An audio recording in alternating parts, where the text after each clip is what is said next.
ഈ മൂവിനെ പറ്റി ഞാൻ അറിഞ്ഞത് ശരിക്കും പറഞ്ഞു കഴിഞ്ഞാൽ ഒരു 2-3 മാസം മുമ്പ് വിനയ് ഫോർട്ടിൻ്റെ ഒരു ഇൻ്റർവ്യൂ ഉണ്ടായിരുന്നു റേഡിയോയിൽ. അപ്പോൾ ഞാനിങ്ങനെ ട്രാവൽ ചെയ്തുകൊണ്ടിരിക്കുകയായിരുന്നു ചാലക്കുടി ടു എറണാകുളം. ആ സമയത്ത് ഞാൻ ആ ഇൻ്റർവ്യൂ കേട്ടുകൊണ്ടിരുന്നത്. ആ ഇൻ്റർവ്യൂവിൽ വിനയ് ഫോർട്ടിൻ്റെ കോൺഫിഡൻസ് അതിൽ ശരിക്കും പറയണ്ടായിരുന്നു ഈ മൂവിനെ പറ്റിയിട്ട്, ഈ ആട്ടം എന്ന മൂവി.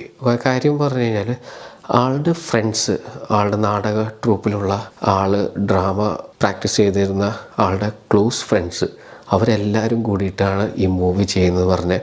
അപ്പോൾ അവർക്ക് അവർ തമ്മിൽ ഭയങ്കര ജെല്ലാണ്. അതിൻ്റെ സ്റ്റോറിയും അടിപൊളിയാണ്. ആ മൂവിയിൽ എല്ലാവരും നന്നായിട്ട് പെർഫോം ചെയ്തിട്ടുണ്ട്. അവർക്ക് ഭയങ്കര കോൺഫിഡൻസ് ആണെന്നൊക്കെ പറഞ്ഞിട്ട് ആ ഇൻ്റർവ്യൂവിൽ പറയണ്ടായിരുന്നു. ഈ മൂവിനെ പറ്റി, ഈ മൂവിയുടെ റിലീസിന് ഏകദേശം 4-5 മാസം മുമ്പാന്ന് തോന്നുന്നു ഞാൻ ഈ ഇൻ്റർവ്യൂ കേട്ടത്. അതിൽ ഭയങ്കര കോൺഫിഡൻസ് ലെവലായിരുന്നു നമ്മുടെ വിനയ് ഫോർട്ടിൻ്റെ ആ വർത്തമാനത്തിൽ. അതിനുശേഷം നമ്മൾ വിനയ് ഫോർട്ടിൻ്റെ ഓരോ മൂവി ഇറങ്ങുമ്പോൾ അന്ന് ആ സമയത്ത് ശരിക്കും ഞാനും വൈഫും കൂടിയാണ് കേട്ടുകൊണ്ടിരുന്നത്. വൈഫ് എപ്പോഴും ചോദിക്കും, ഈ മൂവിയാണോ വിനയ് ഫോർട്ടിൻ്റെ അന്ന് പറഞ്ഞ